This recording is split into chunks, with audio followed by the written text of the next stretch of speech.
Piring itu pecah berkeping-keping, diiringi teriakan lantang mertuaku. Kamu hanya menumpang di sini. Rumah ini milik anakku. Bagaimana bisa kamu begitu? Suamiku hanya diam, terlalu pengecut untuk membela kebenaran.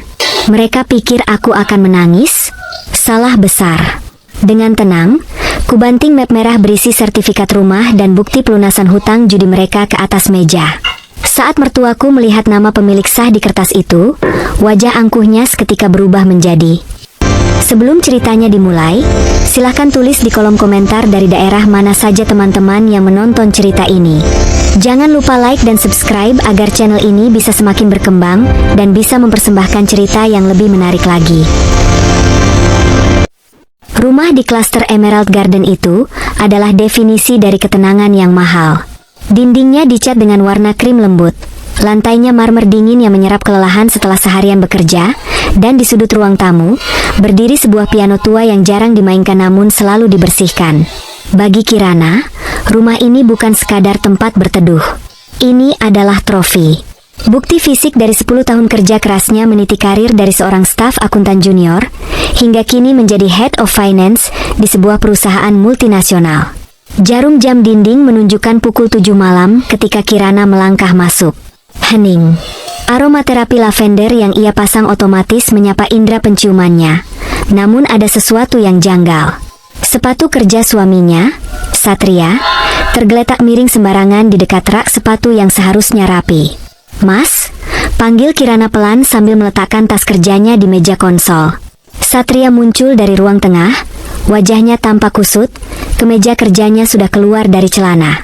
Di tangannya ada stick konsol game. Sayang, sudah pulang? Kok nggak bilang? Kalau bilang kan aku bisa pesan makanan dulu." Kirana tersenyum tipis, jenis senyum yang hanya menyentuh bibir tapi tidak sampai ke mata. "Nggak apa-apa, Mas. Aku nggak lapar. Cuma capek. Hari ini audit internal baru selesai."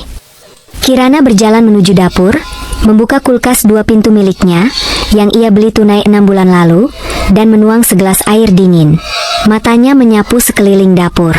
Bersih, tapi terasa sepi. Ia menatap punggung suaminya yang kembali duduk di sofa, melanjutkan permainan videonya. Satria adalah pria yang baik.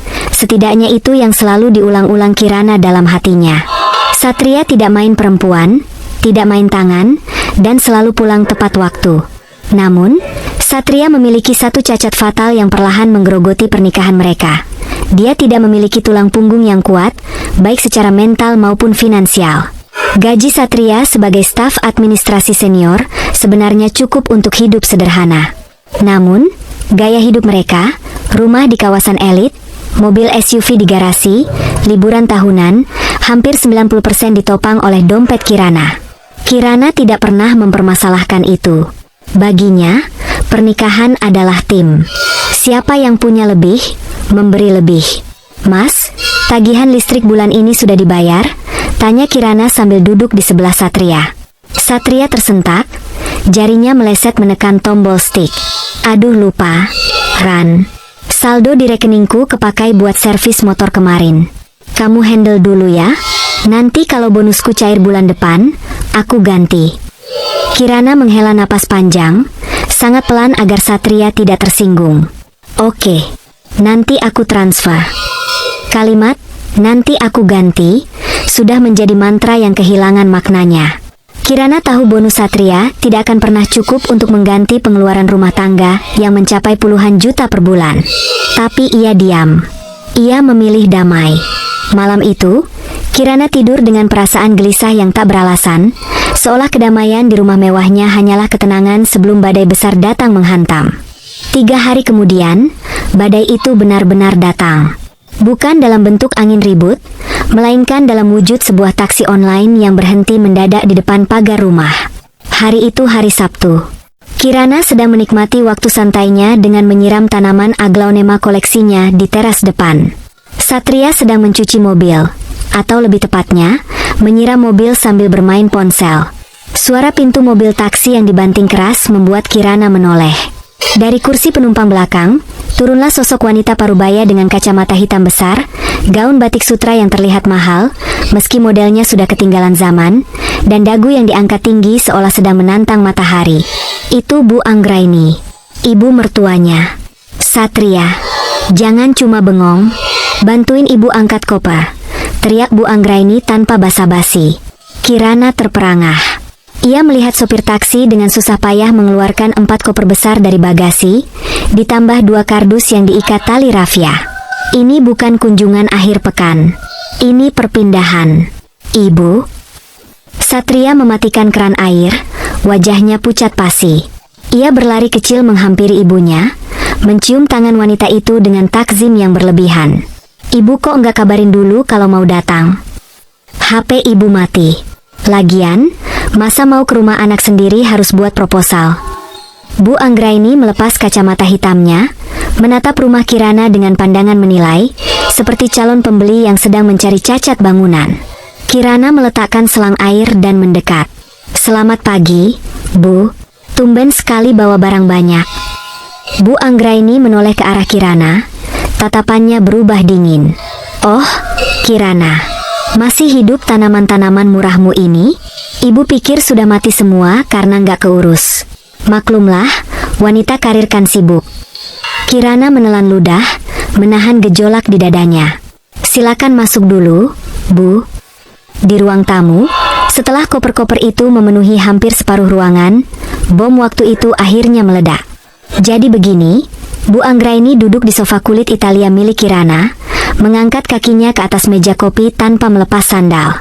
Rumah ibu di Menteng itu sedang direnovasi besar-besaran. Pipa airnya bocor, atapnya mau ambruk. Kontraktor bilang butuh waktu minimal 6 bulan, mungkin setahun. Setahun? Satria memekik, lalu buru-buru menutup mulutnya saat ibunya melotot. Kenapa? Kamu keberatan ibu tinggal di sini? Nada bicara Bu Anggraini meninggi. Kamu lupa siapa yang membesarkan kamu? Satria?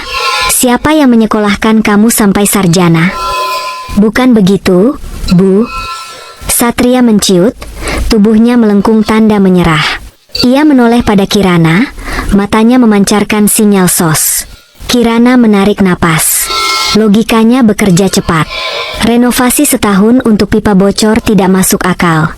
Dan ia tahu betul kondisi keuangan mertuanya yang memburuk sejak ayah Satria meninggal 5 tahun lalu.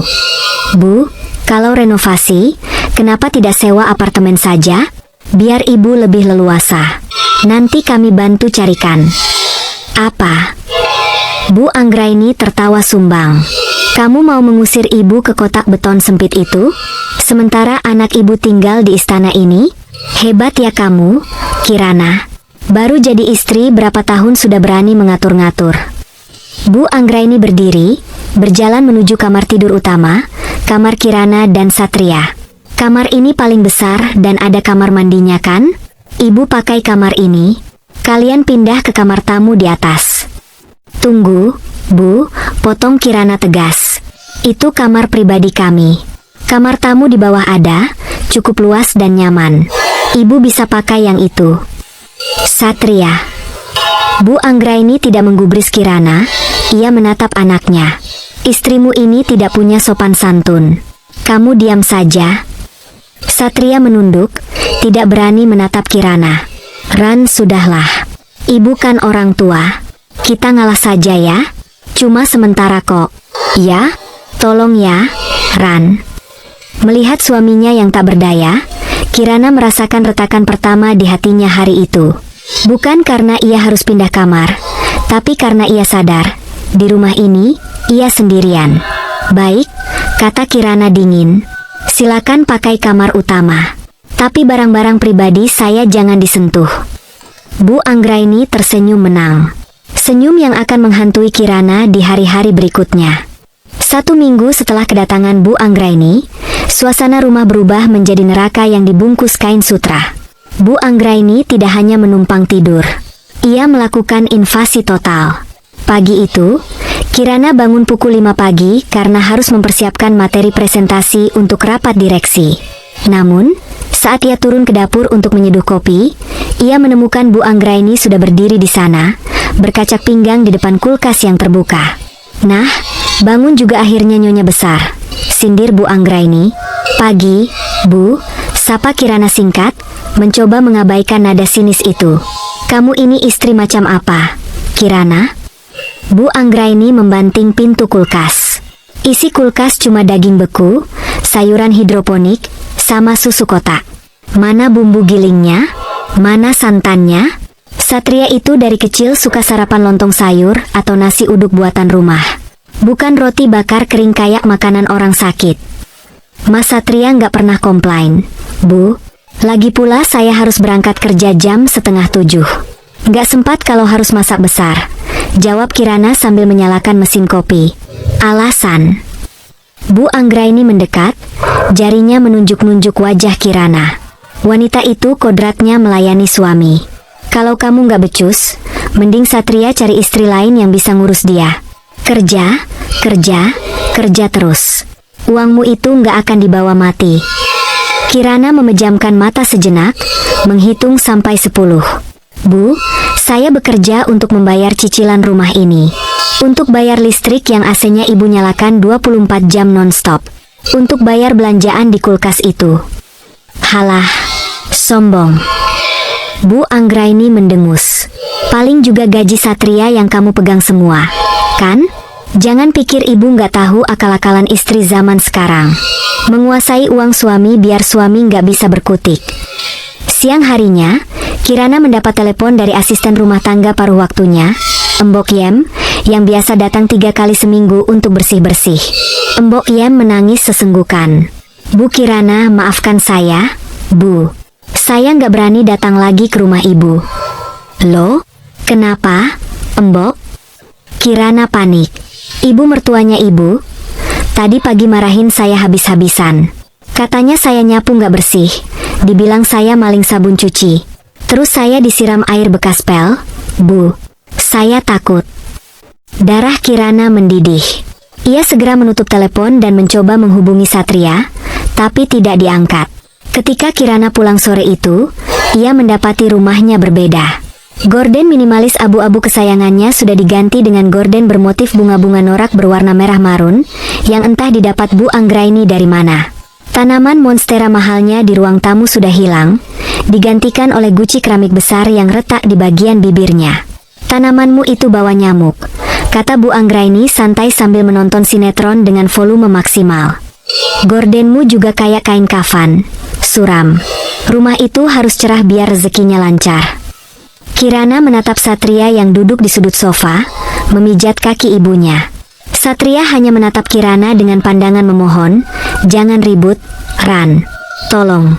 Kirana berjalan lurus ke kamar tamu di lantai 2, kamar pengungsian mereka, membanting pintu, dan berteriak dalam diam ke bantalnya. Kesabarannya sedang diuji, dan ia tidak yakin berapa lama lagi ia bisa bertahan. Memasuki minggu ketiga, ketegangan beralih dari masalah domestik ranah yang lebih berbahaya, finansial. Kirana adalah seorang akuntan. Baginya, angka tidak pernah berbohong. Manusia bisa bersandiwara, tapi mutasi rekening adalah kejujuran yang brutal. Malam itu, Kirana sedang melakukan rekapitulasi bulanan di laptopnya. Ia mengerutkan kening saat melihat notifikasi e-statement kartu kredit tambahan yang ia berikan pada Satria. Kartu itu sebenarnya hanya untuk keadaan darurat, dengan limit yang cukup besar karena dijamin oleh deposito Kirana. Ada transaksi mencurigakan. Butik Glamour Plaza, 15 juta rupiah. Restoran Royal Heritage, 3.500.000 rupiah. Klinik kecantikan Aesthetica, 8 juta rupiah. Total tagihan bulan ini melonjak hampir 30 juta rupiah. Jantung Kirana berdegup kencang. Ia segera mencari Satria. Suaminya sedang di teras belakang, merokok diam-diam, kebiasaan yang katanya sudah ia hentikan. Mas, panggil Kirana dingin. Satria terlonjak, puntung rokoknya jatuh. Ran. Kaget aku. Kirana menyodorkan ponselnya, menunjukkan daftar transaksi itu. Jelaskan ini. Sejak kapan kamu belanja tas di butik dan perawatan wajah seharga 8 juta? Wajah Satria berubah pucat. Lebih pucat dari asap rokok yang mengepul. Itu Ran. Itu ibu. Ibu, suara Kirana meninggi. Ibu minta jalan-jalan kemarin. Dia bilang suntuk di rumah terus. Terus dia lihat tas. Dia bilang itu tas impiannya. Dia nangis, Ran. Dia bilang selama ini hidup susah demi aku, masa di masa tua minta tas satu aja nggak boleh. Satria terbata-bata, keringat dingin mengucur di pelipisnya. Dan kamu pakai kartu kreditku, potong Kirana tajam. Kartu aku limitnya nggak cukup. Cicit Satria. Aku janji bakal ganti, Ran. Aku bakal lembur. Aku bakal cari proyekan. Tolong jangan marah sama ibu. Kasihan dia lagi sensitif karena rumahnya rusak. Mas, kamu sadar nggak? Gaji kamu sebulan saja nggak sampai 15 juta. Gimana cara kamu ganti ini? Kirana menatap suaminya dengan pandangan tak percaya. Dan satu lagi, klinik kecantikan itu, makan malam 3 juta. Ibu ngajak teman-teman arisannya makan biar nggak malu katanya. Jawab Satria lirih. Kirana tertawa getir. Jadi ibumu traktir teman-temannya pakai uangku, sementara dia menghina aku tiap pagi. Ran, please jangan diperpanjang. Nanti ibu dengar. Satria memegang tangan Kirana, tapi Kirana menepisnya. Dengar, Mas. Ini peringatan terakhir. Kalau ada 1 rupiah lagi keluar untuk gaya hidup ibumu dari rekeningku, aku nggak akan diam saja. Kirana berbalik pergi. Namun, ia tahu peringatan itu percuma. Satria adalah pria yang tidak bisa berkata tidak pada ibunya. Dan Bu Anggraini adalah predator yang baru saja mencicipi darah segar. Dia tidak akan berhenti sampai mangsanya kering. Tanpa sepengetahuan Satria, malam itu Kirana tidak tidur. Ia membuka laptopnya kembali, masuk ke sistem perbankan, dan mulai mengunduh semua data. Bukti transfer pelunasan hutang judi almarhum ayah mertuanya 2 tahun lalu, bukti pembayaran cicilan mobil Satria, dan yang paling penting, sertifikat digital kepemilikan rumah atas nama Kirana Larasati. Ia menyusunnya dalam satu folder bernama Neraca Kebenaran. Hari Minggu di minggu keempat. Ini adalah hari di mana segalanya berakhir, atau baru saja dimulai. Bu Anggraini memutuskan mengadakan makan malam keluarga kecil. Ia mengundang adiknya, Tante Reni, yang sifatnya setali 3 uang dengannya, gemar pamer dan merendahkan orang lain. Sejak sore, Bu Anggraini sudah menyuruh Kirana memasak rendang, opor, dan sambal goreng hati. Kirana yang kelelahan karena baru pulang dari seminar di luar kota, tetap menuruti. Ia memasak selama 4 jam, kakinya bengkak, kepalanya pening. Malam harinya, meja makan penuh dengan hidangan. Satria, Bu Anggraini, dan Tante Reni duduk mengelilingi meja. Kirana baru saja selesai mandi dan bergabung, mengenakan pakaian rumah yang sederhana. Wah, ini masakan istrimu, Satria? Tanya Tante Reni sambil mencicipi rendang. Wajahnya mengerut. Kok dagingnya keras ya? Kurang lama ini masaknya. Iya, emang gitu dia, Ren, sahut Bu Anggraini cepat. Masa nggak pernah niat? Padahal seharian di rumah nggak ngapa-ngapain. Bisanya cuma habisin duit suami buat beli skincare. Kirana menghentikan sendok yang hendak masuk ke mulutnya. Bu, saya baru pulang dari Bandung jam 2 siang tadi. Saya langsung masak sampai maghrib. Alasan lagi, bentak Bu Anggraini. Suasana meja makan seketika tegang. Satria menunduk, pura-pura sibuk dengan nasinya. Kamu itu ya, Kirana, lanjut Bu Anggraini, suaranya makin keras. Harusnya kamu bersyukur Satria mau menikahi kamu.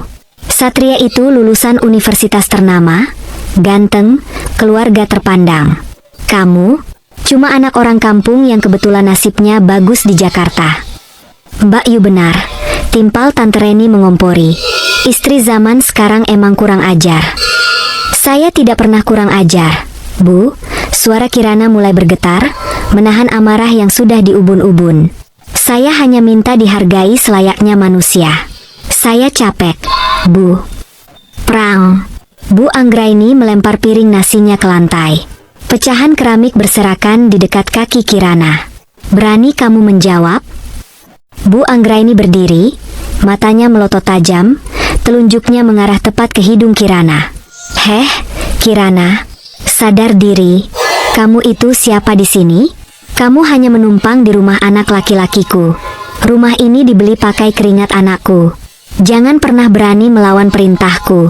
Kalau nggak suka aturan di sini, silakan angkat kaki. Hening. Keheningan yang begitu absolut, hingga suara detak jam dinding terdengar seperti palu hakim. Satria masih menunduk. Tidak ada pembelaan. Tidak ada kata, "Ibu, jangan." Hanya kepengecutan yang menguar dari tubuhnya. Kirana perlahan meletakkan sendok dan garpunya dengan rapi di atas piring. Ia tidak menangis. Sebaliknya, air mukanya berubah tenang. Sangat tenang, seperti permukaan danau yang dalam dan mematikan. Rasa lelah di wajahnya lenyap, digantikan oleh sorot mata dingin seorang eksekutor. Ia berdiri perlahan. "Menumpang?" tanya Kirana pelan, namun suaranya menggema di ruang makan itu. Ia berjalan menuju tas kerjanya yang tergeletak di meja samping, mengeluarkan sebuah map tebal berwarna merah, lalu kembali ke meja makan. "Brak!" Kirana membanting map itu di hadapan Bu Anggraini dan Tante Reni. "Buka, Bu." "Silakan dibuka," tantang Kirana. Bu Anggraini terkejut, tapi egonya membuatnya membuka map itu dengan kasar. Lembar pertama adalah sertifikat hak milik, SHM, rumah. "Ibu bisa baca?" tanya Kirana, suaranya tajam dan menusuk. "Di situ tertulis nama siapa?" "Kirana Larasati." "Tanggal pembelian?" 2 tahun sebelum saya menikah dengan anak ibu." Mata Bu Anggraini membelalak. Mulutnya terbuka tapi tidak ada suara yang keluar. Tante Reni ikut melongok. Wajahnya pucat. "Dan lembar berikutnya," lanjut Kirana, kini menatap Satria yang gemetar. "Itu adalah bukti pelunasan hutang judi almarhum bapak mertua sebesar 300 juta rupiah. Siapa yang bayar?" "Saya." "Lembar selanjutnya, cicilan mobil Pajero yang ibu bangga-banggakan itu. Siapa yang transfer tiap bulan?" "Saya." Kirana mencondongkan tubuhnya ke depan, menatap manik mata Bu Anggraini lekat-lekat. "Jadi, mohon maaf, Nyonya Anggraini yang terhormat. Asal Anda tahu, sayalah yang selama ini membayar lunas semua hutang dan gaya hidup Anda yang disembunyikan anak kesayangan Anda ini." Kirana tersenyum, senyum yang mengerikan. "Mulai detik ini, yang menumpang di sini bukan saya, tapi Anda. Dan karena ini rumah saya, aturan mainnya sekarang ada di tangan saya." Kirana berbalik, meninggalkan ruang makan yang kini terasa seperti kuburan, membiarkan fakta-fakta itu mencekik leher mereka bertiga. Perang baru saja dimulai, dan Kirana baru saja menjatuhkan bom nuklir pertamanya. Ruang makan itu kini terasa seperti ruang sidang pasca vonis mati. Gema suara Kirana yang membanting map berisi dokumen legal masih terngiang di telinga 3 orang yang tertinggal di sana. Pecahan piring keramik di lantai menjadi saksi bisu hancurnya ego Bu Anggraini. Bu Anggraini menatap pintu kamar yang baru saja ditutup Kirana dengan pandangan kosong, sebelum akhirnya wajahnya memerah padam. Ia menoleh cepat ke arah Satria. "Satria, kamu diam saja," bentaknya, air liur muncrat sedikit. "Istrimu barusan menghina ibumu. Dia bilang rumah ini punya dia. Dia bilang dia yang bayar hutang bapak. Kamu biarkan dia berbohong di depan Tante Reni." Satria tidak menjawab. Tubuhnya merosot di kursi, kepalanya tertunduk dalam. Tangannya gemetar saat memegang gelas air minum. Ia merasa kerdil. "Satria." Tante Reni ikut menyentak. "Jawab ibumu. Itu sertifikat palsu kan?" Pasti Kirana cuma menggertak. Mana mungkin perempuan kerja kantoran biasa bisa beli rumah segede ini sebelum nikah? Satria mengangkat wajahnya perlahan. Matanya merah dan basah. Ia menatap ibunya dengan tatapan yang baru pertama kali ia perlihatkan, tatapan kekalahan total. "Itu benar, Bu," suara Satria serak, nyaris tak terdengar. "Apa?" Bu Anggraini memicingkan mata. Semua yang dibilang Kirana benar. Satria menarik napas panjang yang terasa menyakitkan di dada. Rumah ini Kirana beli tunai dari bonus tahunan dan tabungan sahamnya 5 tahun lalu. Hutang judi bapak 300 juta itu, aku nggak punya uang, Bu.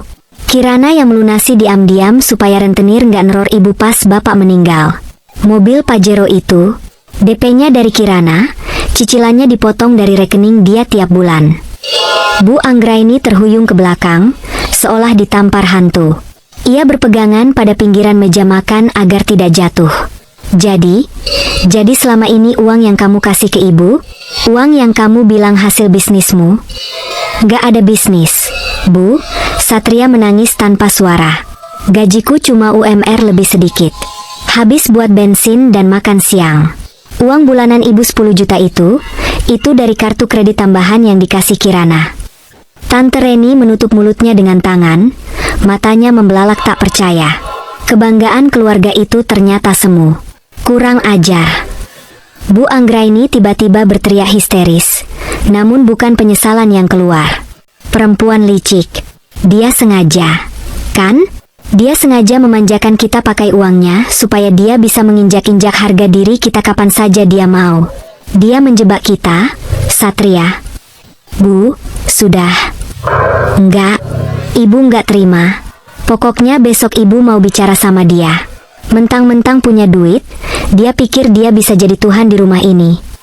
Bu Anggraini menendang pecahan piring di lantai dengan kasar, lalu melangkah hentak-hentak masuk ke kamar utama, kamar yang sebenarnya milik Kirana. Satria ditinggal sendirian di ruang makan yang berantakan. Ia memberanikan diri naik ke lantai 2, menuju kamar tamu tempat mereka mengungsi. Ia memutar gagang pintu. Terkunci. Ran, panggilnya pelan. Ran, buka pintunya. Kita perlu bicara. Hening. Ran, aku minta maaf. Aku tahu aku salah. Tapi jangan kunci aku di luar. Terdengar suara langkah kaki mendekat dari dalam, lalu suara kunci diputar 2 kali, mengunci ganda. Itu adalah jawaban mutlak. Malam itu, Satria tidur meringkuk di sofa ruang tengah, ditemani nyamuk dan rasa takut yang menjalar dingin ke tulang punggungnya. Ia sadar, pelindungnya telah hilang. Senin pagi, matahari bersinar terik, seolah mengejek kekacauan di rumah Emerald Garden. Kirana keluar dari kamar tamu pukul 6 tepat, sudah rapi dengan setelan blazer navy dan sepatu hak tinggi. Wajahnya segar, meski matanya menyiratkan ketegasan yang dingin. Ia melewati Satria yang masih tertidur dengan mulut terbuka di sofa, tanpa menoleh sedikit pun. Di dapur, Kirana tidak membuatkan kopi untuk siapapun. Ia hanya mengambil sebotol air mineral, lalu duduk di meja makan, membuka ponselnya. Ia menekan nomor Priority Banking Officer bank swasta tempat ia menjadi nasabah prioritas. Selamat pagi, Mbak Sarah. Ini Kirana, ucapnya datar. Selamat pagi, Bu Kirana. Ada yang bisa saya bantu? Saya ingin melakukan pemblokiran permanen untuk 2 kartu kredit tambahan atas nama Satria Wibowo. Ya, sekarang juga. Dan tolong turunkan limit transfer harian di rekening bersama kami menjadi 0 rupiah. Bekukan sementara akses mobile banking dari perangkat selain milik saya. Di sofa, Satria terbangun karena mendengar namanya disebut. Ia mengucek mata, bingung. Ran, kamu telepon siapa? Kirana mengabaikannya. Ya, Mbak Sarah. Satu lagi. Deposito berjangka yang jatuh tempo bulan depan, tolong batalkan perpanjangan otomatisnya. Pindahkan dananya ke rekening pribadi saya yang di Bank BCA. Terima kasih. Kirana menutup telepon, lalu menatap Satria yang kini duduk tegak dengan wajah panik. Kamu blokir kartuku? Tanya Satria tak percaya. Kartu saya yang kamu pegang, koreksi Kirana tajam. Ia berdiri, mengambil kunci mobil dari gantungan. Namun, tangannya berhenti di gantungan kunci motor NMAX yang biasa dipakai Satria ke stasiun. Ia mengambil kunci itu juga. Loh, Ran, itu kunci motorku. Aku ke kantor naik apa? Satria berdiri, panik. Naik ojek online atau busway. Terserah. Kirana memasukkan kunci motor itu ke dalam tasnya. Motor itu BPKB-nya atas nama saya, cicilannya debit dari rekening saya. Selama kamu belum bisa mengganti uang cicilan bulan ini dan bulan-bulan lalu yang kamu pakai untuk foya-foya ibumu, motor ini saya sita. Kamu tega banget sih. Ran, aku ini suamimu. Justru karena kamu suamiku, aku mendidikmu. Kirana menatapnya dingin. Seorang imam itu menafkahi, bukan memeras istri demi ego orang tua. Mulai hari ini, fasilitas ditutup. Silakan hidup dengan gajimu sendiri. Tepat saat itu, Bu Anggraini keluar dari kamar dengan wajah bengkak bangun tidur. Apa-apaan ini ribut-ribut pagi buta? Kirana tidak menjawab. Ia berjalan menuju pintu keluar. Mau kemana? Siapkan sarapan dulu. Dasar menantu durhaka, teriak Bu Anggraini. Kirana berhenti di ambang pintu, menoleh sedikit tanpa membalikkan badan. Uang belanja sudah saya stop. Di kulkas masih ada telur. Masak sendiri. Gas habis? Beli pakai uang sendiri. Kirana masuk ke dalam mobil SUV-nya, menyalakan mesin, dan melesat pergi, meninggalkan dua manusia dewasa yang tiba-tiba menjadi yatim piatu secara finansial. Satria segera mengecek ponselnya. Ia mencoba membuka aplikasi M-Banking untuk memesan ojek online. Muncul notifikasi merah, akses diblokir. Silahkan hubungi cabang terdekat. Dompetnya kosong. Di laci meja hanya ada uang receh 5 ribuan. Hari itu, untuk pertama kalinya dalam 5 tahun, Satria berangkat kerja menumpang angkot, berdesak-desakan dengan keringat dingin yang terus mengucur. Jumat sore. Rumah Emerald Garden tidak lagi damai. Atmosfernya pekat dan menyesakan. Kirana baru pulang kerja, wajahnya datar tanpa ekspresi. Ia melihat kotak surat penuh. Bukan surat cinta, melainkan surat dengan kop merah dari berbagai bank dan lembaga pembiayaan. Ia membawa tumpukan surat itu ke dalam, meletakkannya di meja tamu di mana Satria sedang melamun menatap layar TV yang mati. Surat buat ibumu, kata Kirana singkat. Satria mengambil satu amplop, membukanya. Itu adalah surat peringatan kedua, SP2, dari sebuah bank BUMN. Tagihan kredit tanpa agunan, KTA, atas nama Fondra Anggraini. Total tunggakan, 150 juta rupiah. Satria terbelalak. Ibu punya utang KTA? Buat apa? Tanya ibumu, jawab Kirana sambil melonggarkan syal di lehernya. Dulu cicilan ini saya yang bayar tiap bulan lewat rekening perantara biar kamu nggak tahu. Saya pikir kalau lunas, ibumu bakal sadar. Ternyata dia malah top up pinjaman baru 6 bulan lalu. Bu Anggraini muncul dari dapur, memegang segelas air putih. Wajahnya kusam, tidak ada lagi riasan glowing. Kejadian di restoran benar-benar memukul mentalnya, tapi kesombongannya belum hilang sepenuhnya. Ada apa lagi ini? Tanyanya ketus. Bu. Satria menunjukkan surat itu. Ibu ambil utang 150 juta buat apa? Ibu bilang uang pensiun bapak cukup. Itu buat modal bisnis tas branded sama teman ibu. Tapi teman ibu kabur. Jawab Bu Anggraini defensif. Lagian kenapa sih?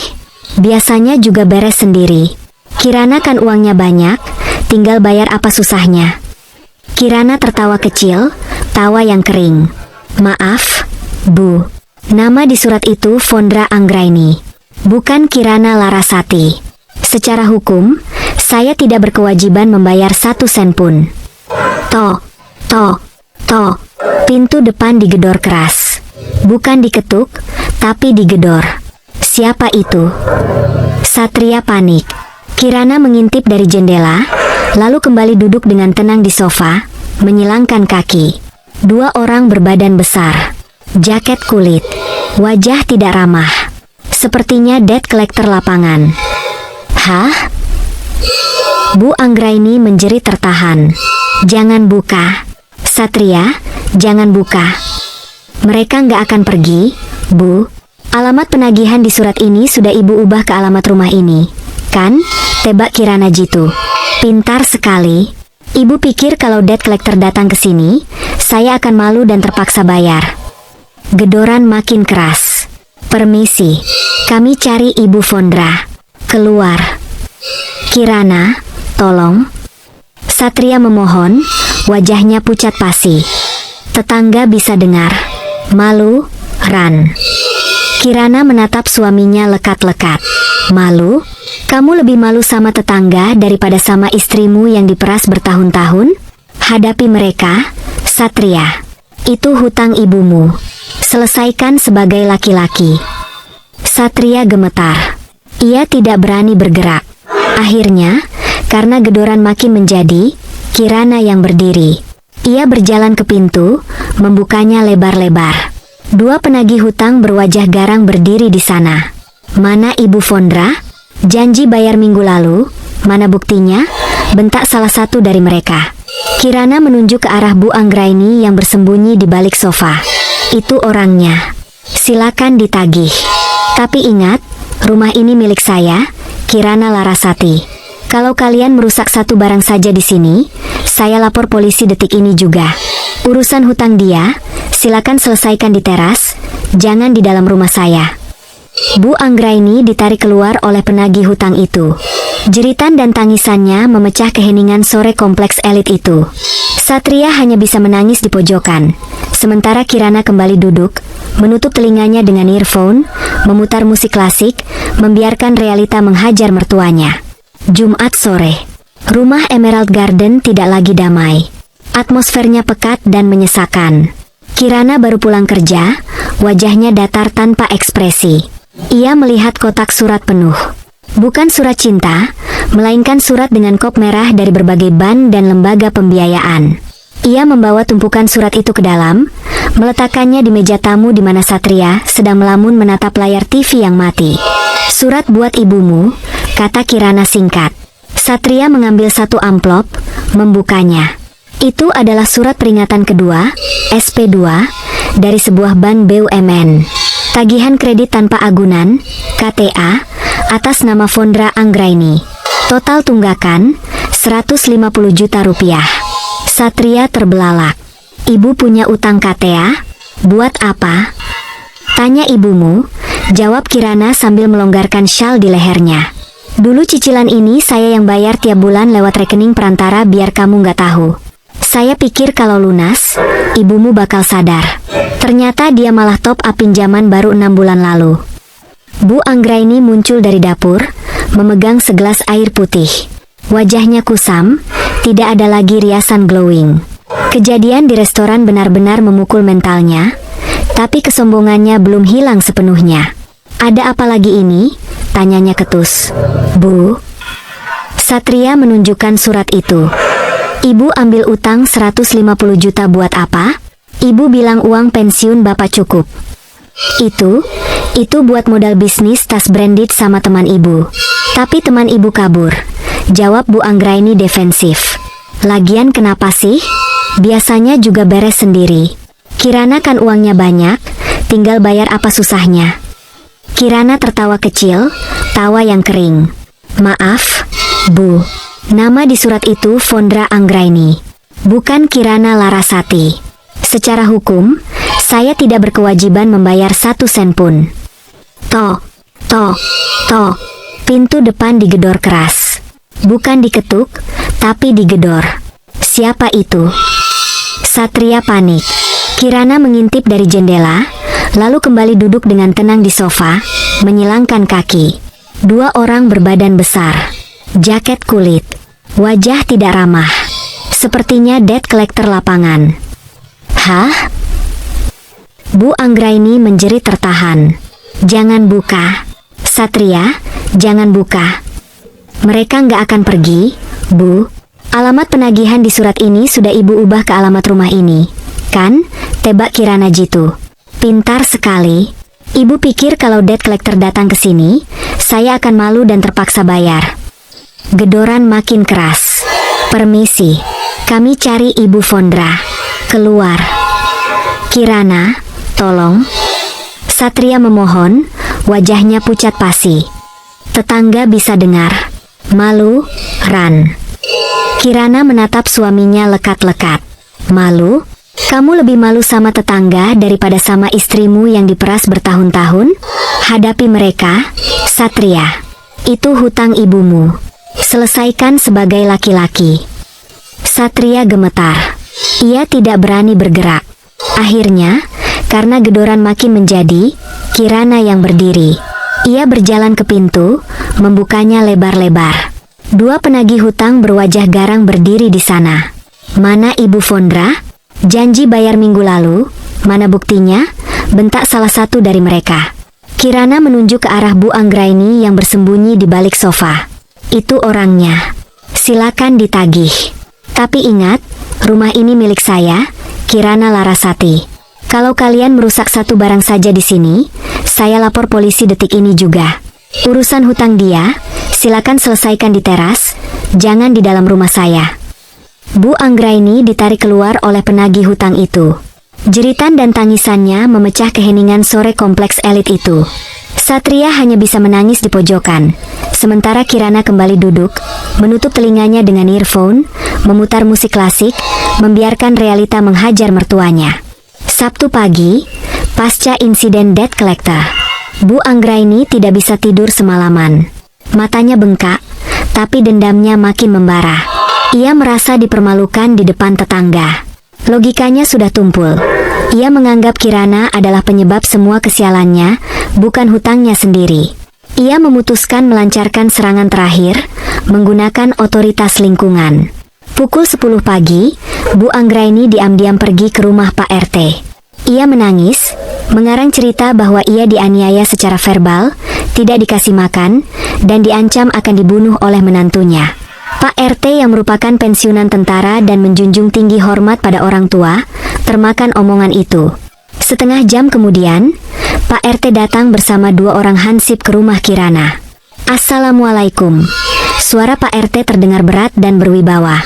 Kirana yang sedang menyiram tanaman, aktivitas penenang jiwanya, membuka pagar.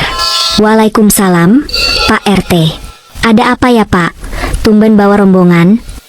Bu Kirana, Pak RT menatap tajam. Saya dapat laporan dari ibu mertua Anda. Katanya ada penelantaran lansia dan ancaman kekerasan di rumah ini. Apa benar? Di belakang Pak RT, Bu Anggraini muncul dengan wajah memelas yang dibuat-buat, sambil memegang lengan Satria yang tampak bingung. Itu Pak, dia yang usir saya, dia yang suruh preman datang kemarin. Kirana tidak panik, tidak marah. Ia tersenyum tipis. Mari masuk dulu, Pak. Kita bicara di dalam biar adem. Di ruang tamu, sidang dadakan digelar. Saya kecewa, kata Pak RT. Rumah bagus, orang berpendidikan, tapi akhlak sama orang tua nol. Bu Anggraini ini tamu, orang tua. Harusnya dimuliakan. Kalau Bu Kirana tidak bisa mengurus, biar kami panggil dinas sosial, tapi nama baik ibu akan tercoreng. Pak RT, potong Kirana lembut namun tegas. Bapak dengar cerita dari satu sisi. Izinkan saya tunjukkan fakta. Kirana mengambil laptopnya yang sudah disiapkan di meja kopi. Ia selalu siap. Ia memutar rekaman CCTV ruang tamu kemarin sore. Di layar, terlihat jelas debt collector datang, Kirana berbicara sopan, dan Bu Anggraini yang histeris sendiri. Tidak ada kekerasan fisik dari Kirana. Lalu Kirana membuka file lain. Ini bukti transfer bulan lalu, Pak. 15 juta ke rekening Ibu Anggraini. Apa itu penelantaran? Pak RT terdiam melihat angka itu. Dan soal pengusiran, Kirana mengambil map merah keramat itu lagi. Ia menunjukkan sertifikat rumah dan KTP-nya. Rumah ini 100% milik saya, dibeli dari hasil keringat saya sebelum menikah. Ibu Anggraini datang tanpa izin, membawa 4 koper, ingin menguasai kamar utama, dan mengatur hidup saya. Saya diam saja selama sebulan. Tapi ketika preman datang menagih hutang judi dan konsumtif beliau ke rumah saya, apa saya salah melindungi aset saya? Kirana menatap Bu Anggraini yang kini gelisah. Pak RT tahu hutang beliau berapa? 150 juta, Pak. Alamatnya pakai alamat rumah ini tanpa izin saya. Kalau besok rumah ini disita ban karena ulah beliau, siapa yang tanggung jawab? Bapak. Pak RT berdehem keras, wajahnya berubah tak enak. Ia menoleh ke Satria. Pak Satria, ini benar? Satria menunduk dalam-dalam. Benar, Pak RT. Waduh. Pak RT garuk-garuk kepala yang tidak gatal. Posisi moralnya berbalik 180 derajat. Kalau begitu ceritanya, ini masuknya sengketa keluarga, tapi secara hukum Bu Kirana memang pemilik sah. Pak RT berdiri, menatap Bu Anggraini dengan pandangan menegur. Bu Anggraini, mohon maaf. Jangan memfitnah sembarangan. Menantu ibu ini sudah terlalu baik mau menampung dan bayarin hutang. Kalau di kampung saya, orang yang memfitnah orang yang memberinya makan itu namanya kufur nikmat. Bu Anggraini ternganga. Serangan pamungkasnya gagal total. Senjata makan tuan. Saya permisi dulu, Pak RT menyalami Kirana dengan hormat yang baru. Kalau ada preman datang lagi, telepon saya langsung. Bu Kirana. Biar Hansip yang usir. Setelah Pak RT pergi, Kirana menatap mertuanya yang kini benar-benar terpojok di sudut sofa. Usaha yang bagus, Bu, kata Kirana dingin. Tapi ibu lupa satu hal. Di zaman sekarang, air mata tidak bisa mengalahkan data. Kirana menoleh ke Satria. Mas, aku kasih waktu sampai besok pagi. Kamu yang angkat koper ibumu keluar dari sini, atau aku yang panggil jasa pindahan untuk buang barang-barangnya ke jalan raya. Pilih. Kirana naik ke kamarnya, meninggalkan Satria dan ibunya dalam keheningan yang mencekik. Skakmat. Minggu pagi di Emerald Garden terasa kelabu, meski langit di luar cerah. Ultimatum Kirana yang memberi waktu hingga pagi ini untuk Bu Anggraini angkat kaki, menggantung di udara seperti pedang Damocles. Namun, Bu Anggraini adalah pemain watak yang ulung. Ia tahu ia kalah di medan perang domestik dan hukum. Setelah insiden Pak RT, maka ia memindahkan medan tempurnya ke wilayah di mana logika seringkali mati, grup WhatsApp keluarga besar. Kirana sedang menikmati kopi hitamnya di meja makan, satu-satunya ritual pagi yang masih ia pertahankan, ketika ponselnya mulai bergetar tanpa henti. BZZZT, BZZZT, BZZZT. Puluhan notifikasi masuk bersamaan. Bukan dari klien, melainkan dari nomor-nomor yang ia kenali sebagai saudara-saudara Satria. Kak Ratna, kakak sulung Satria, Om Hendra, adik almarhum bapak mertua, hingga sepupu-sepupu jauh yang jarang bertegur sapa. Kirana membuka salah satu pesan dari Kak Ratna. Kak Ratna, astagfirullah. Kirana, tegas sekali kamu ya. Ibu itu orang tua, bukan binatang yang bisa diusir sesuka hati. Ingat azab. Kirana mengerutkan kening. Ia membuka grup keluarga besar, keluarga Cemara Wibowo. Di sana, Bu Anggraini baru saja mengirim sebuah pesan suara, voice note, berdurasi 5 menit, diikuti foto dirinya yang sedang menangis dengan mata sembab di kamar tamu. Kirana menekan tombol play pada pesan suara itu. Suara serak Bu Anggraini memenuhi dapur yang sunyi. Maafkan ibu ya, Nak Ratna, Dik Hendra. Ibu mungkin memang sudah jadi sampah di mata menantu ibu. Semalam ibu didatangkan preman, diancam dibunuh kalau nggak bayar uang sewa rumah. Padahal ibu cuma numpang sebentar karena rumah ibu rusak. Satria nggak bisa apa-apa, dia kayaknya sudah diguna-guna sama istrinya. Istrinya bilang dia yang punya rumah, padahal itu uang Satria semua. Ibu diusir pagi ini, ibu nggak tahu mau tidur di mana. Isak tangis buatan mengakhiri rekaman itu. Drama yang sempurna. Narasi playing victim yang memutarbalikkan fakta 180 derajat. Satria turun dari lantai atas dengan wajah kusut. Ia juga memegang ponselnya dengan tangan gemetar. Ran, Kak Ratna telepon aku, marah-marah. Om Hendra bilang dia mau kesini sekarang sama keluarga besar. Mereka mau meluruskan masalah. Kirana meletakkan cangkir kopinya perlahan. Bunyi keramik beradu dengan meja kaca terdengar nyaring. Meluruskan masalah? Bagus. Suruh mereka datang. Semua. Ran, kamu jangan cari ribut lagi. Kita minta maaf saja sama ibu. Biar masalah selesai. Satria memohon, mentalnya kerupuk seperti biasa. Kirana menatap suaminya dengan tatapan yang bisa membekukan neraka. Minta maaf? Atas apa? Atas kebaikan saya menampung ibumu yang memfitnah saya? Kirana berdiri, merapikan blazernya meskipun hari itu hari Minggu. Siapkan ruang tengah, Mas. Jangan lupa siapkan camilan. Kita akan menyambut tamu agung. Kirana naik ke ruang kerjanya. Ia tidak menangis membaca caci maki di grup keluarga. Sebaliknya, adrenalinnya terpacu. Sebagai seorang aktuaris dan auditor, ia tahu satu hal, data beats drama. Ia menyalakan laptopnya, membuka folder rahasia yang sudah ia siapkan sejak lama, dan mulai menyusun materi presentasi. Pukul 2 siang, rumah itu sudah dipenuhi orang. Di sofa utama, duduk Bu Anggraini yang masih sesenggukan, diapit oleh Kak Ratna yang memijat punggungnya dan Tante Reni, yang hadir lagi sebagai saksi palsu.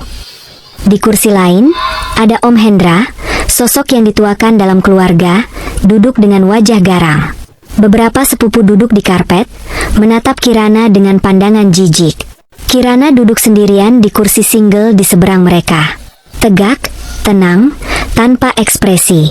Satria duduk di pojokan, menunduk, tidak berani memihak siapapun.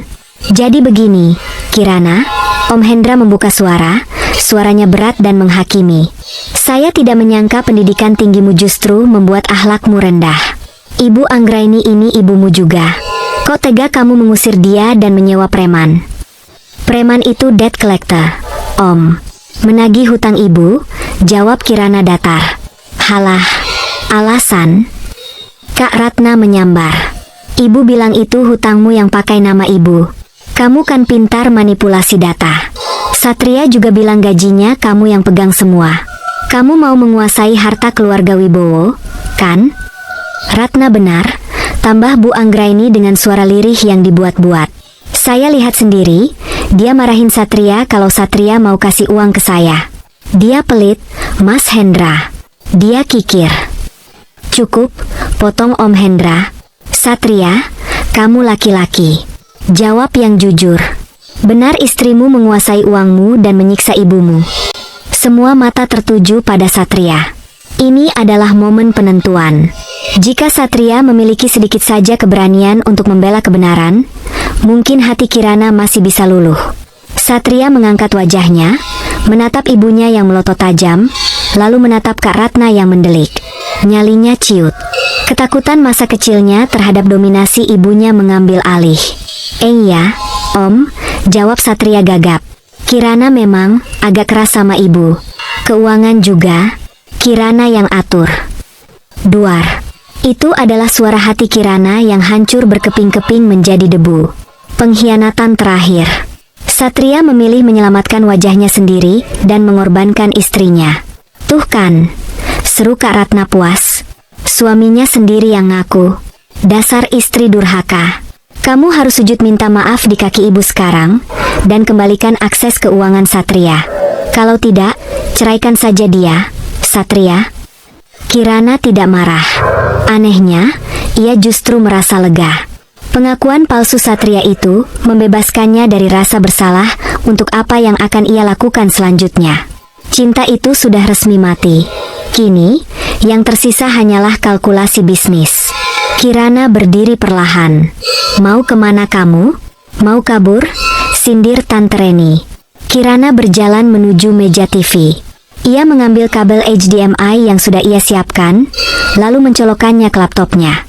Sebelum saya dihakimi lebih jauh, suara Kirana tenang namun bervolume kuat, menguasai ruangan. Izinkan saya melakukan pembelaan diri. Bukan dengan air mata, tapi dengan bukti. Karena kalian semua menuduh saya memanipulasi keuangan, mari kita bedah cash flow keluarga ini secara transparan. Namanya juga sidang, kan? Harus ada bukti. Layar TV 60 inci di ruang tengah itu menyala, menampilkan sebuah spreadsheet Excel yang rumit namun rapi. Judul besar terpampang di layar, Audit Keuangan Rumah Tangga Aliran Dana Eksternal 5 tahun terakhir. Ruangan menjadi hening. Cahaya dari layar TV memantul di wajah-wajah tegang keluarga besar itu. Apa-apaan ini? Tanya Om Hendra bingung. Ini adalah rekam jejak digital uang yang keluar dari rekening saya dan rekening Satria selama 5 tahun pernikahan. Jelas Kirana. Ia mengeluarkan laser pointer dari sakunya. Kita mulai dari tuduhan pertama, rumah ini milik Satria.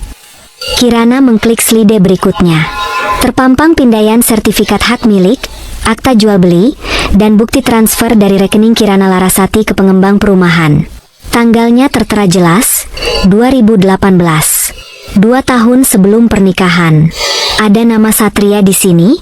Tidak ada, kata Kirana tegas. Satria masuk rumah ini hanya membawa koper baju. Bahkan perabot yang kalian duduki sekarang, sofa ini, saya beli tunai. Kak Ratna terdiam, tapi masih mencoba mencari celah. Ya wajar dong istri punya rumah. Tapi kan biaya hidup sehari-hari pasti Satria yang tanggung. Mari kita lihat slide 3. Kirana menekan tombol.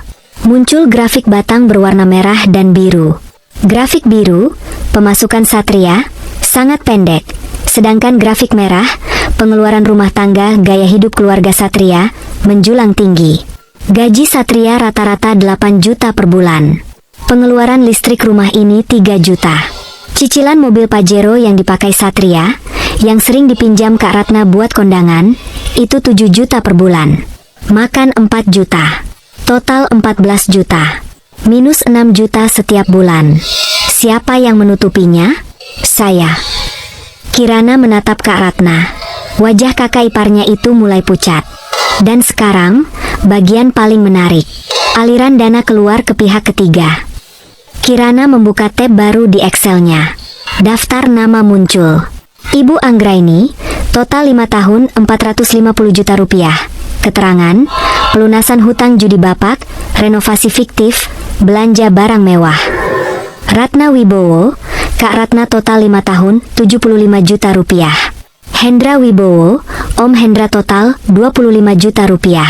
Suasana ruangan berubah drastis. Dari pengadilan moral menjadi ketakutan massal. Kak Ratna, panggil Kirana lembut tapi mematikan. Ingat tahun lalu kakak minjam uang 20 juta ke Satria? Bilangnya untuk biaya masuk sekolah anak di SMA swasta? Satria nangis ke saya, minta izin pakai tabungan darurat. Saya kasih. Tapi lihat mutasi rekening ini. Kirana menampilkan bukti transfer. Uang itu masuk rekening Ratna, lalu 2 hari kemudian keluar ke sebuah travel agent untuk paket liburan ke Bali. Anak kakak masuk SMA negeri, gratis. Uang 20 juta itu dipakai kakak liburan sekeluarga sambil update status, rezeki anak soleh. Benar? Wajah Kak Ratna merah padam, malu luar biasa karena kedoknya terbongkar di depan Om Hendra dan saudara lain. Itu. Lalu Om Hendra, Kirana mengarahkan pointernya. 2 tahun lalu pinjam 25 juta untuk operasi katarak, tapi seminggu kemudian Om posting foto motor NMAX baru. Apa mata Om sembuh dengan beli motor? Om Hendra batuk-batuk keras, salah tingkah. Wibawanya runtuh seketika. Dan tentu saja, bintang utama kita, Ibu Anggraini, Kirana menatap mertuanya yang kini gemetar hebat. Kirana tidak memberi ampun. Ia menampilkan rincian hutang Bu Anggraini. Ibu bilang ke keluarga besar kalau ibu hidup sederhana dan saya pelit. Mari kita lihat transaksinya. 12 Januari, klinik kecantikan Glow, 5 juta. 15 Februari, tas KW Super Premium, 8 juta. 20 Maret, arisan sosialita, 3 juta. Dan ini yang paling besar, Kirana membuka dokumen PDF. Surat keterangan hutang ban atas nama Fondra Anggraini. Total 150 juta. Jaminan? Tidak ada. Penggunaan dana? Tertulis untuk modal usaha. Tapi saya cek ke teman ibu, uang itu dipakai untuk menutupi hutang arisan berantai yang ibu ikuti demi gengsi. Bohong. Itu data palsu, jerit Bu Anggraini histeris. Ia berdiri, mencoba meraih laptop Kirana. Kirana dengan sigap memundurkan laptopnya. Data ini saya tarik langsung dari internet banking dengan akses legal yang Satria berikan sendiri passwordnya ke saya dulu. Dan ini, Kirana mengangkat sebuah amplop coklat. Ini surat somasi dari bank yang datang kemarin lusa. Mereka akan menyita aset apapun yang ada di alamat KTP ibu. Masalahnya, alamat KTP ibu masih numpang di alamat rumah lama yang sudah disita bank lain. Jadi mereka mengejar ke sini. Kirana menatap sekeliling ruangan. Keluarga besar itu kini terdiam. Saudara-saudara yang tadi garang, kini menunduk. Mereka sadar, selama ini mereka menikmati kebaikan Satria yang ternyata bersumber dari dompet Kirana. Dan mereka baru saja meludahi sumur tempat mereka minum. Jadi, suara Kirana merendah, kalian datang ke sini menuduh saya menumpang? Menuduh saya durhaka? Padahal sayalah sapi perah keluarga ini selama 5 tahun. Satria masih menunduk, menangis sesenggukan. Maafin aku, Ran, maafin aku. Diam kamu, Satria, desis Kirana. Tangisanmu tidak laku lagi. Tiba-tiba, Bu Anggraini memegang dadanya. Matanya terbelalak, lalu ia merosot ke lantai. Aduh, jantungku aduh, mati aku anak durhaka membunuh ibunya. Ibu kenapa? Kak Ratna panik, berteriak histeris. Tuh kan, Kirana, kamu bikin ibu jantungan. Kalau ibu mati, kamu pembunuhnya. Kepanikan melanda. Sepupu-sepupu sibuk mengipasi. Kirana hanya melihat jam tangannya. Akting yang bagus. Tapi sayangnya, saya sudah antisipasi. Kirana berjalan ke pintu depan dan membukanya. Di sana, sudah berdiri 2 orang paramedis berseragam lengkap dengan tas medis. Silakan masuk. Pak, ada pasien yang mengaku serangan jantung, kata Kirana.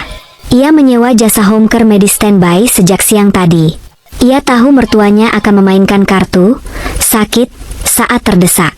Dokter memeriksa Bu Anggraini yang terbaring di karpet. Mengukur tensi, memeriksa detak jantung. Bu Anggraini terus mengerang kesakitan. 5 menit kemudian, dokter berdiri. Gimana, dok? Parah? Tanya Om Hendra cemas. Dokter itu tersenyum sopan namun canggung. Tensi normal 120/80. Detak jantung stabil dan kuat. Saturasi oksigen 99%. Secara medis, ibu ini sehat walafiat. Mungkin hanya sedikit panik atau stres. Hening lagi. Bu Anggraini yang mendengar itu langsung membuka mata, menyadari sandiwaranya terbongkar oleh profesional. Mukanya merah padam, rasa malunya sudah tidak tertolong lagi. Matahari mulai terbenam, menciptakan bayangan panjang di ruang tengah yang kini terasa menyesakan.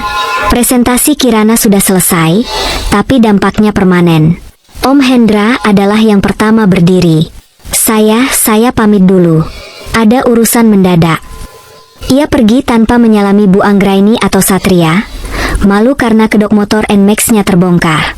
Satu persatu saudara lain ikut pamit dengan alasan klise. Mereka tidak berani menatap mata Kirana. Mereka sadar mereka salah lawan.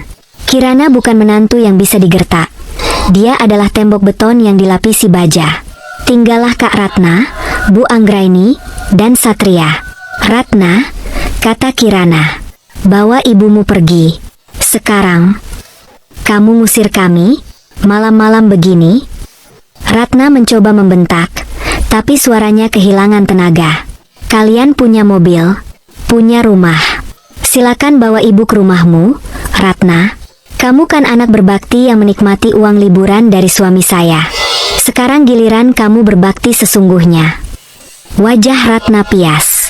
Suaminya di rumah sangat anti dengan Bu Anggraini karena sifatnya yang rewel. Membawa Bu Anggraini ke rumahnya sama saja membawa bom waktu. Rumahku sempit. Ran. Elak Ratna. Itu bukan urusan saya, potong Kirana. Kirana berjalan ke sudut ruangan, menarik 2 koper besar milik Bu Anggraini yang sudah ia kemasi rapi oleh asisten sewaan tadi siang saat drama berlangsung. Ia mendorong koper itu hingga menggelinding ke teras. Barang-barang ibu sudah lengkap. Tidak ada yang kurang. Bu Anggraini bangkit berdiri, air matanya sudah kering, digantikan oleh tatapan kebencian murni. Ingat ya, Kirana, kamu tidak akan bahagia. Kamu memisahkan anak dari ibunya. Saya tidak memisahkan, jawab Kirana santai. Ia menoleh ke Satria yang masih duduk di pojokan seperti patung. Mas Satria, panggil Kirana. Satria mendongak, matanya penuh harap.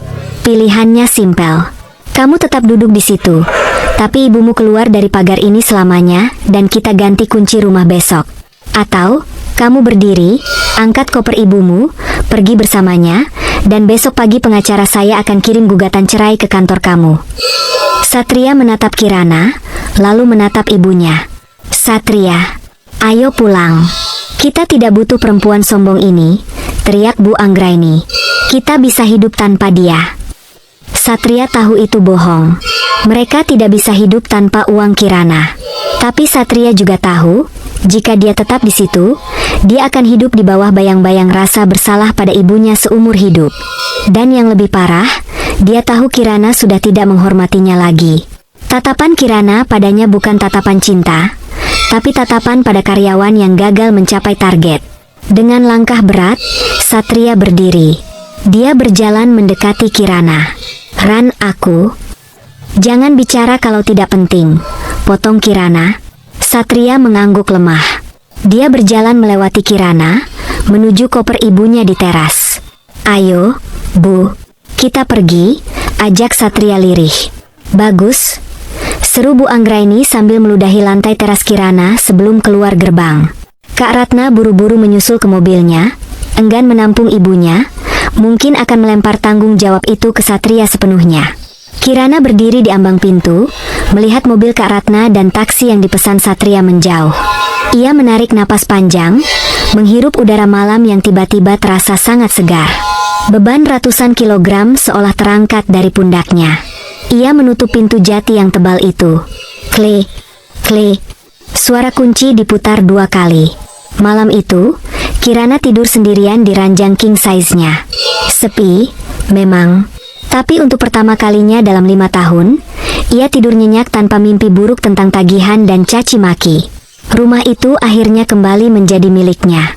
Suara roda koper beradu dengan aspal jalanan kompleks yang kasar terdengar menyedihkan di tengah malam itu. Satria berjalan tertatih, satu tangan menyeret koper besar ibunya, tangan lainnya memapah Bu Anggraini yang langkahnya gontai, setengah karena lelah, setengah karena syok berat. Mereka tidak pergi jauh. Taksi online yang dipesan Satria membawa mereka ke daerah pinggiran, sekitar 10 km dari kawasan elit Emerald Garden. Satria menyewa satu kamar di sebuah rumah kos-kosan 2 lantai yang cat temboknya sudah mengelupas. Hanya itu yang bisa ia bayar tunai malam itu dengan sisa uang di dompetnya. Kita tidur di sini. Bu Anggraini menutup hidungnya dengan sapu tangan saat melangkah masuk ke kamar berukuran 3x4 meter itu. Baunya apek, campuran antara lembab dan pewangi ruangan murah. Kasurnya tipis di atas lantai, dan kipas angin di dinding berdecit setiap kali berputar. Cuma malam ini, Bu. Besok aku cari tempat lain, jawab Satria lelah.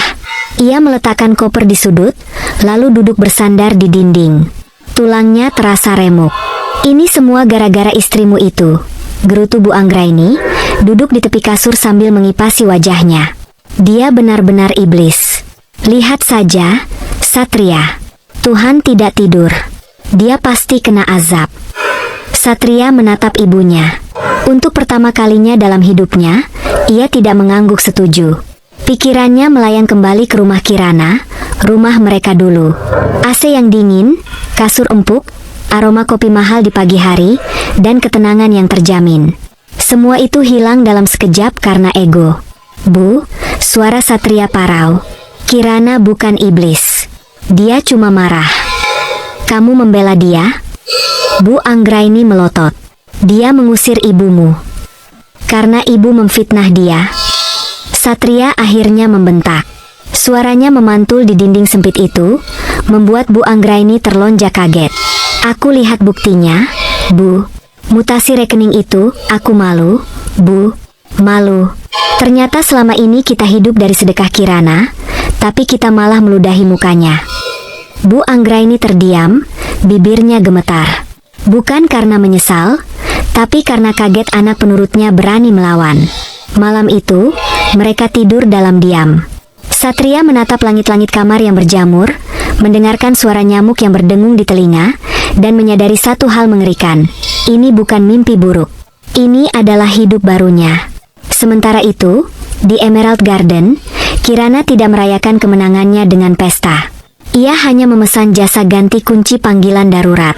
Pukul 2 pagi, semua silinder kunci rumahnya sudah diganti baru. Ia memastikan tidak ada celah bagi masa lalu untuk menyelinap masuk kembali. 1 bulan berlalu. Realitas finansial menghantam Satria seperti tsunami. Tanpa subsidi Kirana, gaji Satria sebesar 8 juta rupiah terasa seperti uang receh. Potongan pinjaman karyawan di kantor, yang dulu ia ambil untuk menutupi gaya hidup ibunya sebelum Kirana turun tangan, memotong 30% gajinya. Sisa 5 juta. Sewa kontrakan petak yang sedikit lebih layak dari kosan malam pertama, 1,5 juta. Listrik dan air, 500 ribu. Transportasi, karena motor disita Kirana 1 juta. Sisa 2 juta untuk makan 2 orang selama sebulan. Itu artinya 33 ribu rupiah per hari untuk berdua. Satria, ibu mau makan daging. Bosan makan tahu tempe terus. Rengek Bu Anggraini saat Satria pulang kerja dengan membawa bungkusan nasi warteg. Uang gak cukup, Bu, jawab Satria sambil melepas sepatunya yang solnya mulai tipis. Daging mahal. Ini ada telur dadar, dimakan saja. Kamu ini laki-laki macam apa? Masa kasih makan ibu sendiri saja nggak becus? Cibir Bu Anggraini. Coba telepon Ratna. Minta kirim rendang atau apa kek? Satria tersenyum pahit. Kak Ratna, sejak kita diusir, nomor Kak Ratna nggak bisa dihubungi, Bu. Dia blokir kita. Dia takut kita pinjam uang atau numpang di rumahnya. Bu Anggraini terdiam. Fakta bahwa putri kesayangannya membuangnya jauh lebih menyakitkan daripada perlakuan Kirana. Ratna, yang selalu ia banggakan di depan Kirana, ternyata menghilang saat kapal karam. Keadaan makin parah ketika penagih hutang bank kembali menemukan jejak mereka. Rupanya, data kantor Satria bocor. Debt collector mulai menelepon ke kantor Satria, membuat posisi Satria di pekerjaan terancam. Pak Satria, tegur HRD kantornya suatu siang. Tolong urusan pribadi diselesaikan. Kinerja Bapak menurun drastis sebulan ini. Sering melamun, datang telat, baju kusut. Dan telepon penagih hutang itu mengganggu resepsionis. Satria hanya bisa menunduk dan meminta maaf. Pulang kerja, ia mendapati Bu Anggraini sedang mencoba menjual satu-satunya cincin emas yang tersisa ke tetangga kontrakan. Harganya jatuh. Bu, ini kadarnya rendah, kata tetangga itu. Nggak apa-apa, Bu. Yang penting jadi beras, jawab Bu Anggraini lirih. Satria melihat pemandangan itu dari balik jendela. Hatinya hancur, tapi logikanya berkata, inilah harga kemandirian yang selama ini tidak pernah mereka bayar. Mereka sedang menjalani kursus kilat bertahan hidup yang terlambat 30 tahun. Amplop coklat berlambang pengadilan agama itu datang ke kantor Satria pada hari Selasa. Isinya singkat, padat, dan mematikan, gugatan cerai. Penggugat, Kirana Larasati. Tergugat, Satria Wibowo. Tidak ada tuntutan harta gono gini dari Kirana. Dia tidak meminta apa-apa karena dia tahu Satria tidak punya apa-apa. Dia hanya meminta perpisahan. Satria mencoba menelepon Kirana untuk terakhir kalinya. Masih diblokir. Ia nekat meminjam telepon teman kantornya. Tuh. Halo? Suara Kirana terdengar tenang, profesional. Ran, ini aku, Satria. Hening sejenak. Lalu suara Kirana berubah dingin. Pengacara saya bilang komunikasi hanya boleh lewat dia. Kenapa kamu menelepon saya? Ran, tolong cabut gugatannya. Aku bisa berubah. Ibu sudah menderita, Ran. Kami tinggal di kontrakan sempit. Aku kurus kering. Apa kamu nggak kasihan? Satria mencoba mengibah. Satria, potong Kirana tegas. Penderitaanmu saat ini adalah hasil dari pilihanmu sendiri. Dulu, saat aku membiayai semuanya, kamu tidak pernah bertanya apakah aku lelah? Apakah aku kasihan pada diriku sendiri yang bekerja 12 jam sehari demi tas ibumu? Sekarang, saat kamu harus menanggung bebanmu sendiri, kamu minta dikasihani. Tapi kita suami istri. Dulu, saat kamu diam saja melihat ibumu menyebutku, menumpang, di rumahku sendiri. Saat itu juga kamu sudah mentalaku secara moral. Dokumen ini hanya formalitas administrasi. Jangan persulit prosesnya, atau aku akan tuntut ganti rugi atas semua uang yang kukeluarkan untuk ibumu selama 5 tahun. Aku punya semua buktinya. Kamu mau keluar dari pernikahan ini dengan hutang 1 miliar padaku. Satria merinding. Ancaman itu nyata. Kirana adalah aktuaris, dia pasti sudah menghitung semuanya. Enggak, Ran. Jangan. Maka datang ke sidang mediasi minggu depan. Tanda tangan. Selesai. Klik. Sambungan terputus. Di hari sidang mediasi, Satria datang mengenakan kemeja batik lamanya yang sudah agak longgar. Ia melihat Kirana datang bersama pengacaranya. Kirana tampak bersinar. Rambutnya dipotong pendek model bob yang segar. Kulitnya cerah. Dia mengenakan setelan blazer putih yang membuatnya terlihat berwibawa namun anggun. Tidak ada jejak kesedihan di wajahnya. Dia terlihat seperti seseorang yang baru saja sembuh dari penyakit kronis yang menahun. Saat mata mereka bertemu, Satria berharap melihat kerinduan. Tapi yang ia lihat hanyalah tatapan sopan kepada orang asing. Mas Satria sehat? Tanya Kirana basa-basi saat menunggu giliran masuk. Kurang sehat, Ran, jawab Satria jujur. Jaga kesehatan. Ibumu butuh kamu.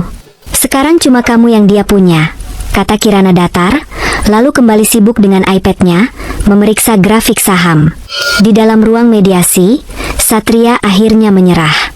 Ia menandatangani persetujuan cerai. Tidak ada drama perebutan harta, karena memang tidak ada harta bersama. Motor NMAX, Kirana berbaik hati memberikannya pada Satria sebagai tanda mata. Tapi BPKB baru akan diberikan setelah ketuk palu. Itu adalah sedekah terakhir Kirana. 3 bulan pasca perceraian resmi, hidup Satria mencapai titik nadir. Ia terkena PHK. Perampingan perusahaan menjadi alasan resmi, tapi Satria tahu kinerjanya yang buruk dan teror debt collector adalah alasan utamanya. Ia pulang ke kontrakan dengan membawa kardus berisi barang-barang kantor. Wajahnya kosong. Di kontrakan, Bu Anggraini sedang terbaring sakit. Kali ini bukan sakit pura-pura. Tekanan darah tinggi dan stres membuatnya terkena serangan stroke ringan. Sebelah wajahnya kaku, bicaranya agak pelat. Satria obat habis. Rintih Bu Anggraini. Satria meletakkan kardus barangnya di lantai. Ia merogoh saku. Kosong. Pesangonnya baru akan cair bulan depan, itu pun sebagian besar akan langsung disedot bank untuk menutup kartu kredit macet. Ibu. Satria duduk di lantai, menatap ibunya yang tak berdaya. Mana obat? Aku di PHK, Bu, bisik Satria. Mata Bu Anggraini membelalak. Air mata menetes dari sudut matanya. Ketakutan murni terpancar di sana. Tanpa gaji Satria, mereka akan menjadi gelandangan. Kenapa bisa? Kenapa? Satria tertawa, tawa yang terdengar seperti tangisan orang gila. Ibu tanya kenapa? Karena aku sibuk mikirin hutang ibu. Karena aku dikejar-kejar ban. Karena aku depresi ditinggal istri yang sempurna cuma demi membela ego ibu. Satria berdiri, menendang kardus barangnya hingga isinya berhamburan. Puas, Bu? Sekarang kita hancur. Kak Ratna nggak peduli, Om Hendra pura-pura nggak kenal. Kita sendirian, dan ini semua karena ibu nggak pernah merasa cukup. Bu Anggraini menangis terseduh-seduh, suaranya parau dan menyayat hati. Tapi Satria tidak memeluknya. Hatinya sudah mati rasa. Kemarahan yang ia pendam selama puluhan tahun akhirnya meledak. Namun terlambat. Ledakan itu tidak menyelamatkan apapun, hanya menghancurkan sisa-sisa rasa hormat di antara mereka. Malam itu, Satria keluar rumah, duduk di pinggir selokan, merokok puntung sisa orang lain yang ia temukan. Ia memandang langit gelap, membayangkan Kirana sedang apa sekarang. Mungkin sedang tidur di kasur empuknya, atau mungkin sedang makan malam mewah dengan kolega. Penyesalan itu datang bukan sebagai ombak, tapi sebagai banjir bandang yang menenggelamkan paru-parunya. Dia memiliki berlian di genggamannya, tapi dia membuangnya demi mempertahankan batu kali yang terus memberatkannya. 1 tahun kemudian, rumah di Emerald Garden telah berubah wajah. Pagar hitam yang dulu kaku kini diganti dengan pagar kayu estetis berwarna coklat muda. Teras depan dipenuhi tanaman hias yang rimbun dan terawat, tanpa ada yang berani membuangnya. Kirana duduk di kursi rotan di teras belakang, menghadap kolam ikan koi yang baru ia buat. Di tangannya ada secangkir teh chamomile hangat. Di pangkuannya, sebuah buku novel tebal. Hidupnya damai. Karirnya melesat, ia baru saja dipromosikan menjadi direktur keuangan regional. Tanpa beban, benalu, yang menyedot penghasilannya, aset investasinya berkembang pesat. Ia sering traveling ke luar negeri, melakukan hobi fotografi yang dulu dilarang Bu Anggraini karena dianggap buang-buang duit. Ting. Ponselnya di meja berbunyi. Notifikasi dari media sosial. Seseorang mentek dirinya di sebuah foto. Itu adalah foto dari akun gosip lokal tentang mantan orang kaya yang kini jadi pemulung. Kirana mengernyit, jarinya ragu-ragu menekan foto itu. Fotonya buram, diambil diam-diam, candid. Tampak seorang pria kurus dengan pakaian lusuh, sedang mengaduk-aduk tumpukan barang bekas di sebuah lapak rongsokan. Di sebelahnya, duduk seorang wanita tua di kursi roda bekas. Tatapannya kosong. Meskipun wajahnya tertutup debu dan penderitaan, Kirana mengenali garis rahang pria itu. Satria. Dan wanita di kursi roda itu, Bu Anggraini. Keterangan foto, Kasihan, mantan pegawai kantoran ini sekarang bantu-bantu di lapar rongsokan demi beli obat ibunya yang stroke. Istrinya kabur ninggalin dia. Dunia emang kejam. Kirana membaca komentar-komentar netizen yang menghujat istri yang kabur itu. Mereka tidak tahu cerita sebenarnya. Mereka tidak tahu bahwa istri yang kabur itu adalah korban yang menyelamatkan dirinya sendiri sebelum ikut tenggelam. Kirana terdiam sejenak. Apakah dia merasa iba? Sedikit. Sebagai manusia, melihat penderitaan orang lain tentu menyentuh hati. Tapi apakah dia ingin menolong? Kirana meletakkan cangkirnya. Ia menarik napas dalam-dalam, merasakan udara bebas memenuhi rongga dadanya. Ia ingat kata-kata Bu Anggraini setahun lalu, "Kamu hanya menumpang di sini." Ia ingat ketakutan Satria yang memilih diam saat ia dihina. Kirana menekan tombol titik 3 di pojok postingan itu. Pilih, not interested. Pilih, block account. Ia meletakkan ponselnya dengan layar menghadap ke bawah. Ia tidak akan membiarkan masa lalu merusak sorenya yang indah.